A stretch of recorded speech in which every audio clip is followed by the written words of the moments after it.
so great to be back. It's been 20 years. And so the first thing you notice is that I'm a USC grad. So where are my Trojan fans? All right. You say Bruins, where are you? Okay, you can leave the room now. Go on. I ain't mad at you. It's all good. I teach at both schools. You teach at both schools. That's great. Oh, wow. That's good. So a little history of myself real quickly. I was born and raised in Detroit, Michigan, Motown. And I grew up in an era of music that were love songs that talked about love and relationships and how we can have a wonderful life. Songs that to this day, right, oldies but goodies that haunt our imaginations and spark our love thoughts and ignite our passions because they were songs of unity and togetherness. In high school, though, it was a little bit different for me because my high school counselor said I would never amount to anything. In fact, I graduated near the bottom of my class because I didn't have my focus in the right place. My focus at the time was to become an NBA player, right? I thought I could play pro basketball. And then one day I was guarding this player in a game, and he scored 35 points on me in the first half. So I said, well, that doesn't look like it's going to be good. So I actually went to a JC for 2 years, buckled down, went to USC, graduated and all of that, went to P&G, and then I started my professional speaking career in practice in 1985. I was 10, okay? And so what I thought I would share with you today are 3 valuable lessons that I acquired from my career as a speaker. Things that you might find useful as well as I get back into the fold here at NSA. The first one is this. I can remember early on when I was speaking professionally that I just seemed to have a lot of cash flow problems. The speakers earlier were talking about how speaking is not an easy thing to do. They're so right. And it was as if I was always feeling wrapped up and tied up and twisted up and tangled up in cash flow problems. In other words, there were days when the money was funny and the change was strange. There were days that when I would hit rock bottom, it was so bad that when I looked up, I still saw bottom. Anybody been there but me? You're all too good for that UNSA. See, so in other words, I came to realize that the problem was that it was me. And if I had to describe myself, it's like an archer pulling on an arrow. And when I would release the arrow, I would never hit the mark. It seemed like every time I would shoot the arrow, I was off target.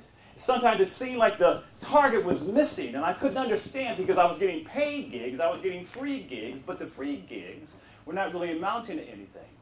And so I couldn't understand exactly what the problem was. And then I started to look at my whole career as a speaker and a trainer. And what I discovered, the problem wasn't that I couldn't shoot arrows. The problem wasn't that I couldn't hit the target per se. The problem was I was aiming too low. And I discovered as a speaker, I had to aim high. And so write this down, aim high. Because what I learned is how important it is for us to seek better stages and better platforms and better audiences to deliver what it is that we have to share. See, I don't know what's worse, saying the wrong things to the right audience or the right things to the wrong audience. I don't know. They all spell problems, right? So that's number one. Everybody say aim high. Aim high. The second thing I learned is this. As a speaker and a trainer who's given thousands of talks, if you're not standing out, you're invisible. You're either distinct or extinct. You either shout purpose, passion, and possibility from the platform, or you blend into the woodwork like everybody else. And so what I learned is that if God is going to trust me with a microphone in my hand, and if he's going to allow me to touch the souls and the spirits of the people in the audience, the job that I had was to make sure that I realized that I was born to say something special, like each of you. I came to realize that my job as a speaker and a trainer was to do something that would allow me to accomplish something that nobody else could accomplish, like all of you as a speaker. That our job was to create content that would make us unforgettable. And our job was to deliver that content in a way where it would be hard for the world to ignore. So you got to stand out, because if you're not distinct, you're extinct. And if you end up blended into the woodwork, you're like everybody else, right? So stand out. Say stand out. And then number 3, what I learned was this.